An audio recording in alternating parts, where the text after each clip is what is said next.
Vamos estudar hoje os polígonos.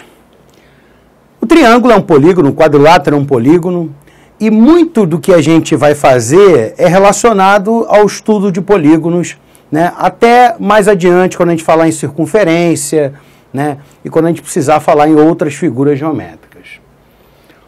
Os polígonos que a gente vai estudar, na verdade, eles são polígonos convexos, são polígonos como esse aqui, tá? Existe o polígono convexo, que é esse aqui, e o polígono não convexo. Basicamente, como é que você faz a distinção entre o polígono convexo e o polígono não convexo? Né? Se você pegar qualquer reta que intercepte o polígono em apenas 2 pontos, né, a fronteira em apenas 2 pontos, ele é um polígono convexo. Se existe pelo menos uma reta, pelo menos uma, que intercepta a fronteira do polígono em mais de 2 pontos, você está vendo aqui, ó, 1, 2, 3, 4 pontos, ele é não convexo. O nosso objeto de estudo vai ser os polígonos convexos. E o que é um polígono? O polígono é uma figura formada por uma reunião de segmentos de reta consecutivos. Está vendo aqui, ó? Vários segmentos de reta consecutivos, ó. Vários segmentos de reta consecutivos, ó. Certo? Formando uma linha fechada. Essa linha fechada se chama linha poligonal. O que a gente vai chamar de polígono é a maior figura que cabe dentro dessa linha poligonal aqui. Certo? Isso é um polígono. Eu tenho uma sucessão de segmentos de reta consecutivos, formando uma linha fechada, que é a minha linha poligonal, e a minha maior figura que cabe dentro dessa linha poligonal é o que a gente vai chamar de polígono, que seria a fronteira e todo o interior. O polígono convexo, né, que a gente está estudando, ele tem uma série de elementos, né? Você tem os vértices, né, V1, V2, V3, V4. Você tem os lados, que são esses segmentos de reta que compõem a fronteira, a linha poligonal. Você tem os ângulos internos, está aqui os ângulos internos do polígono, e os ângulos externos. Lembrando que os ângulos externos são formados por um lado e o prolongamento do lado seguinte. Sempre formados por um lado e pelo prolongamento do lado seguinte. É claro que a gente tem também um outro elemento, que é a diagonal. Está vendo aqui uma diagonal? Ó?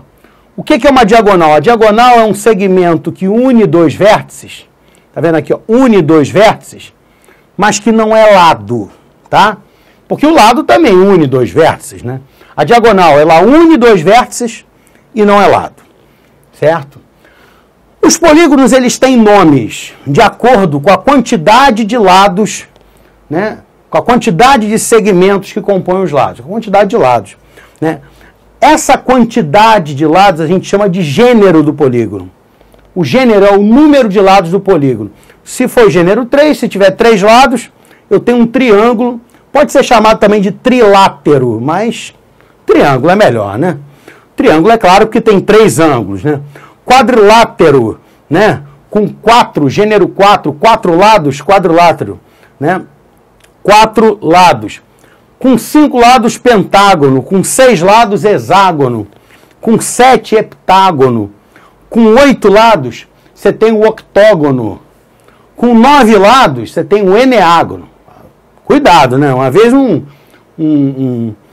aluno botou na prova, a questão dava um polígono de 9 lados e botou lá nonodecágono. Não vai fazer isso no vestibular. Papelão, né? Vai botar lá eneágono. Com 10, decágono. Com 15, é o pentadecágono. Com 20, o icoságono. Certo? Aí, como é que eu falo o polígono de 13 lados? Polígono de 13 lados. E o polígono de 23 lados? Polígono de 23 lados, sem problemas.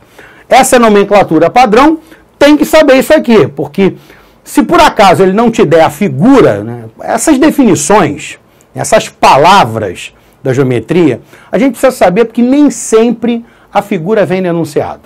Você vai fazer um vestibular, você vai fazer o Enem, nem sempre a figura está pronta para você. Então o cara fala assim, ó, seja um eneágono, e você não sabe que é um polígono de 9 lados, você não vai conseguir nem montar a figura da questão, certo? Então tem que saber essa nomenclatura.